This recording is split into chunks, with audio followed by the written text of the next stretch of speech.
Hörmətli Sport Info TV izləyiciləri, sizi Şamaxı şəhər stadionundan salamlayıram.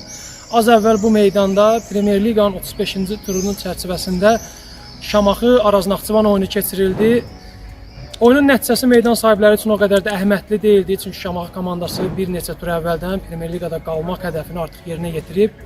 Amma görüşün nəticəsi qonaqlar üçün çox əhəmiyyətlidir. Bir xal qazanacağı təqdirdə Elmar Baxşıyevin yetirmələri həm bürünc medalı öz üçün təmin edəcəkdi, həm də konferans liqasına getməyi.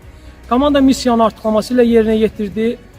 Felipe Santos'un qolu komanda üçün əhəmiyyətli 3 xalı rəsmiləşdirdi. Araz Naxçıvan tarixində ilk dəfə Avrokuboklarda iştirak edəcək, konferans liqasında iştirak edəcək. Böyük uğurdu. Mövsüm ərzində komanda böyük çətinliklərlə üz-üzə qaldı. Doğma Naxçıvandan uzaq Bakıda ev oyunlarını keçirdi. Azarkeşlərin dəstəyindən məhrum oldu. Bəzən məşq keçməyə belə komanda stadion tapmırdı. Gah Binədə, gah Buzovnada, bəzən Sumqayıtda, bəzən Sabahın meydanında oyunlara hazırlaşır, məşqlərini keçirdi. Buna baxmayaraq Elmar Baxşıyev Qəbələdə olduğu kimi Araz Naxçıvanda da uğurlu olmağı bacardı. Elmar Baxşıyev başda olmaqla bütün komandanı təbrik eləyir və konferans liqasında uğurlar arzulayır.